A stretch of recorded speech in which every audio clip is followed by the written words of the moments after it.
ఎయిర్పోర్ట్లోకి వెళ్ళి పట్టుకొచ్చేస్తూ ఉంటారు. ఈ పోలీసులు అంటే వాళ్ళు అన్నటువంటి చాలామంది పోలీసులు అమ్మాయిలు కనపడలేదని తల్లిదండ్రులు వచ్చి మొత్తుకుంటే పట్టుకోరు. మా అమ్మాయిని వేధిస్తున్నాడు, ఆయన్ని కట్టడి చేయమంటే కట్టడి చేయరు. చంపేశాక వచ్చి శవ పంచనామా చేయటానికి మాత్రమే వస్తున్నారు.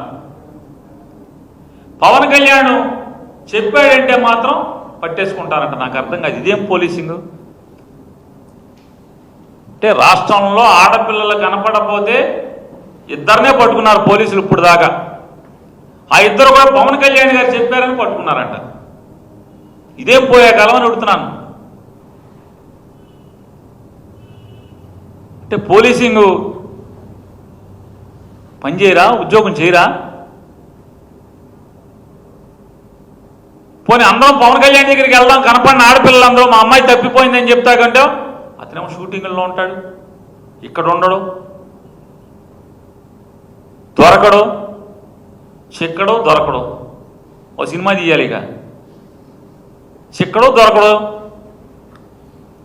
చంద్రబాబుకి ఎప్పుడున్నా మాత్రం రాజకీయంగా ఆపద వస్తే మాత్రం పరిగెత్తుకొస్తారు. ఒక చెల్లి ఒక తమ్ముడు ఇద్దరు వచ్చేస్తారు ఎగేసుకుంటా. చంద్రబాబుకి ఏమైనా చికాకు వచ్చిందంటే రాజకీయంగా ఒక చెల్లి ఒక తమ్ముడు కలుగులోంచి బయటకు వస్తారు. మిగతా అప్పుడు ఏం చేస్తారో మనకు తెలియదు. ఇతనైతే మనకు అప్పుడప్పుడు కనపడతాయి ఫోటోలు గిటోలు షూటింగ్ అని.